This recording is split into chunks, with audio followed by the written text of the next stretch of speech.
सदाशिव भगवान की जय, उमा महेश्वर भगवान की जय, श्री महाकाल महाराज की जय, श्री गुमान देव हनुमान जी महाराज की जय। यौ तौ शंख कपाल भूषित करो, मालास्ति मालाधरो, देवो द्वारवत् श्मशान निलयो, नागारिको वाहनो, द्वित्रिक्षो बलिदक्ष गदनमथनो, श्रीशैलजा वल्लभो, पापम्बो हरतां सदा हरिहरौ, श्रीवत्स गंगाधरौ, श्रीनारायणं नमस्कृत्यं नरं चैव नरोत्तमं, देवीं सरस्वतीं व्यासो ततो जयमुदीरयेत्। उमा महेश्वर भगवान की जय। मंदार के पुष्पों से सुसज्जित जगदम्बा पार्वती एवं कपाल मंडो की माला को धारण किए हुए दिगंबर सदाशिव को मेरा बारंबार प्रणाम है।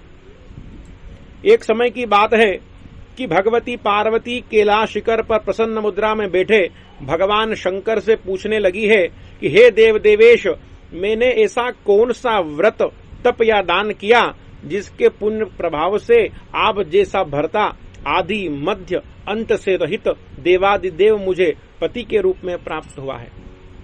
तब तो भगवान कहने लगे, हे पार्वती, बाल्यावस्था में तुम्हारे द्वारा घोर तप व व्रत किया गया, उसी के प्रभाव से मेरा आधा आसन तुम्हें प्राप्त हुआ।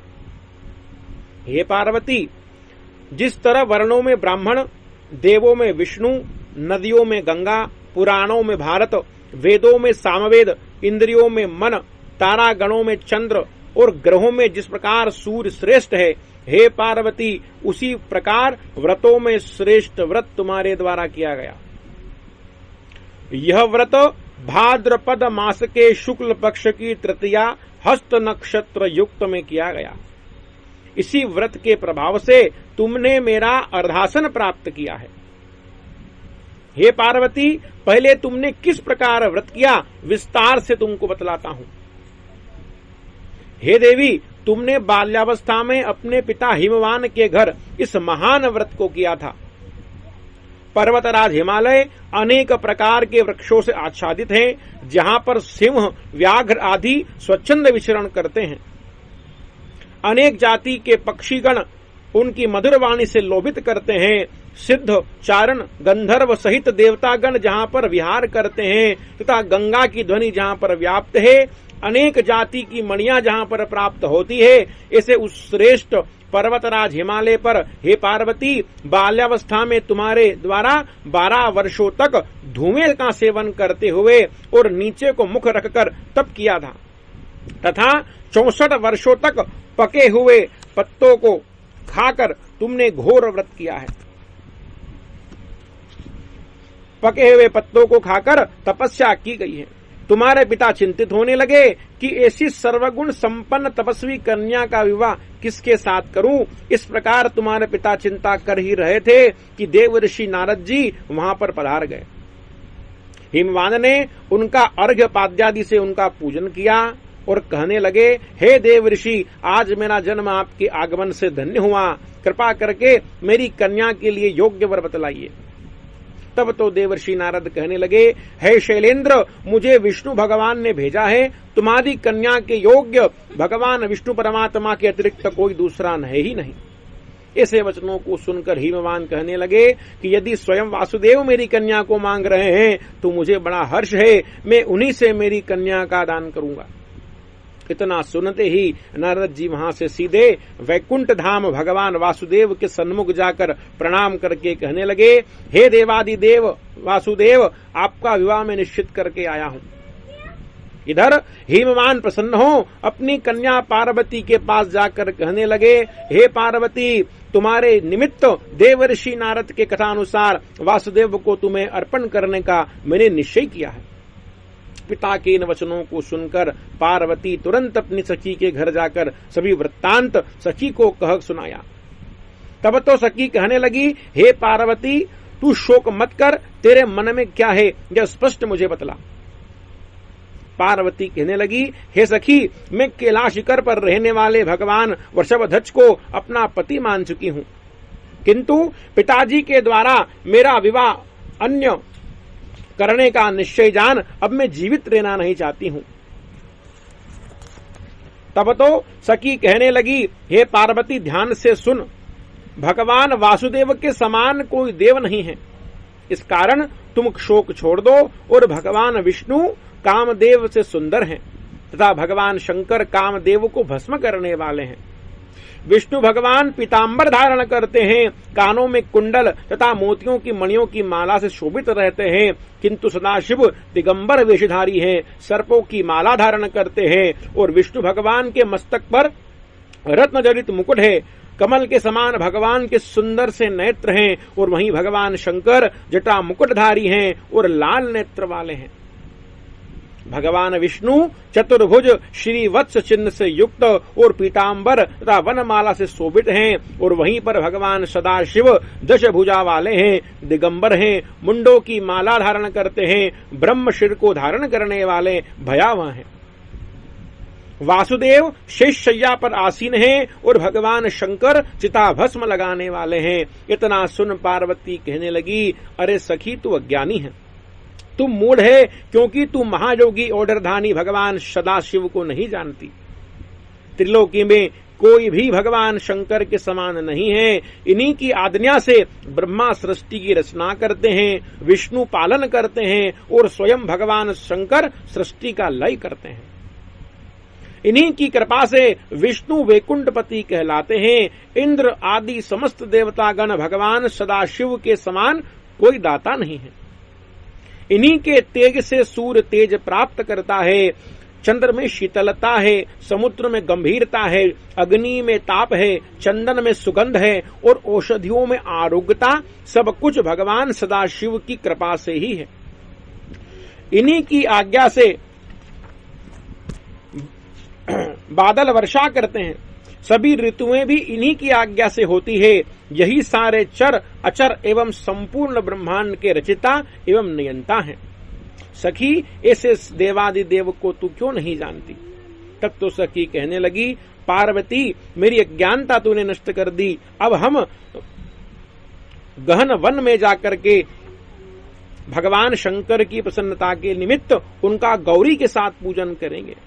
ऐसा विचार करके दोनों गहन वन में चली गई और वहां पूजन का आयोजन करने लगी। इधर हिमवान अपनी कन्या को घर घर खोजने लगा, मेरी कन्या कहाँ चली गई? किसी देव दानव किन्नर गंधर्व या किसी देवगण के द्वारा हरण तो नहीं कर लिया गया? अब मैं भगवान गरुड़ध्वज को क्या जवाब दूंगा? मेरी कन्या को कोई सिंह व्याघ्र भल्लुक तो नहीं खा गया? ऐसा करते हुए विचार करते हुए मूर्छा को प्राप्त हो गए। इधर पार्वती सखी के साथ महान वन में नदी के किनारे पर गुफा में रहकर अन्न जल का परित्याग करके बालू के शिवलिंग की पार्वती के सहित स्थापना कर हस्त नक्षत्र युक्त तृतीया में पूजन किया। उस पूजन के प्रभाव से भगवान सदाशिव का आसन डोलने लगा। तब तो भगवान पार्वती के सन्मुख प्रकट हो गए और कहने लग गए, हे पार्वती तुम्हारी अनन्य भक्ति एवं जागरण से मैं प्रसन्न हूँ, तुम वर मांगो। तब तो पार्वती कहने लगी, हे देव यदि आप मुझ पर प्रसन्न हो तो आप ही मुझे भर्ता के रूप में प्राप्त हो। तब तो भगवान शिव तथा अस्तु कहकर अंतर ध्यान हो गए। तब पार्वती ने प्रभात समय में शिवलिंग का विसर्जन कर पारण किया तथा नदी तट पर सखी के साथ शयन करने लगी। हिमवान भी पार्वती को खोजते खोजते नदी के तट पर गए और पार्वती एवं सखी को गोदी में बैठा करके रुदन करते हुए कहने लगे, हे पुत्री तू इस महान भयानक सिंह व्याघ्र भालू से युक्त इस वन में क्या चली आई? तुम्हारा जो प्रिय होगा वही मैं करूंगा। पार्वती